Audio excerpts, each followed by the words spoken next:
Hello दोस्तों, मैं मनीष मिश्रा, बात सितारों की से। तो इसके पहले के जो हमारे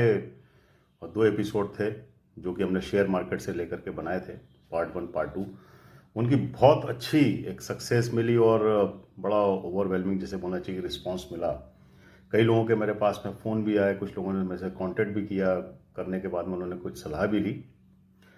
तो आज हम जो अपने तीसरे नंबर के एपिसोड में बात करने वाले हैं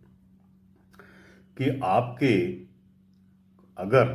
पंचम हाउस में कोई ऐसी राशि बैठी हो जो कि कार्डिनल राशि है, जिसको कि हम चर राशि बोलते हैं, और उसके बाकी जो आपके हाउसेस हैं, सेकंड हाउस अच्छी पोजीशन के अंदर है, 11th हाउस अच्छी पोजीशन में है, और पंचमेश का अच्छा कुछ योग और संयोग बन रहा है, प्लस वहाँ पे कार्डिनल राशि अगर बैठी हुई है, तो ये आप मान के चलिए कि अगर आप शॉर्ट टर्म के अंदर अगर इन्वेस्टमेंट शेयर मार्केट के अंदर करना चाहते हैं तो आप कर सकते हैं, उसमें आपको सफलता मिल सकती है। लेकिन ये जितनी भी चीज़ों की हम बात कर रहे हैं, ये हर इंडिविजुअल कुंडली के अलग अलग तरीके से हमको विश्लेषण करना पड़ेंगे।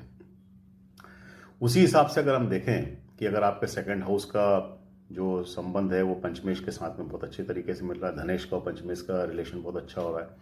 11th हाउस जिसको कि हम अचीवमेंट्स को लेकर के बोलते हैं, जो कि लाभेश होता है, अगर उसका संबंध भी बहुत अच्छी तरीके से बन रहा है, और अगर आपका पंचम हाउस के अंदर कोई फिक्स्ड स्थिर राशि अगर बैठी हुई है, तो फिर वहाँ पे आपको, अगर आप लॉन्ग टर्म इन्वेस्टमेंट करते हैं तो उसके अंदर आपको शेयर मार्केट के अंदर या म्यूचुअल फंड के अंदर बहुत अच्छी सक्सेस मिल सकती है। इसी के हिसाब से हम लोग ये भी देखते हैं कि कौन सा ग्रह है जो कि पंचम स्थान के ऊपर बैठा हुआ है, या कौन से ग्रह की दृष्टि आपके पंचम स्थान के ऊपर पड़ रही, जिससे कि आपको फायदा हो सकता है। तो वो फायदा तब होगा जब उसकी, उस ग्रह की महादशा आ रही है, अंतरदशा चल रही है, या प्रत्यंतर दशा चल रही है। तो उस सिचुएशन में अगर वो अच्छी पोजीशन के अंदर बैठा हुआ है तो आपको लाभ पहुंचाने की स्थिति के अंदर होता है। जैसे मैं एग्जांपल दे रहा हूं कि अगर आप के पंचम में अगर होता है शनि का संबंध अगर आपके पंचम स्थान से बन रहा है, तो फिर आपको जैसे कि पेट्रोलियम से रिलेटेड चीज़ें हो गई, आयरन से रिलेटेड चीज़ें हो गई, या चमड़े से रिलेटेड कोई चीज़ें हो गई, या कोई ऐसी चीज़ जो कि खनन से रिलेटेड, अगर उस तरीके की चीज़ों के अंदर अगर आप कहीं ना कहीं अगर अपना इन्वेस्टमेंट करते हैं शेयर मार्केट के अंदर, या अगर आप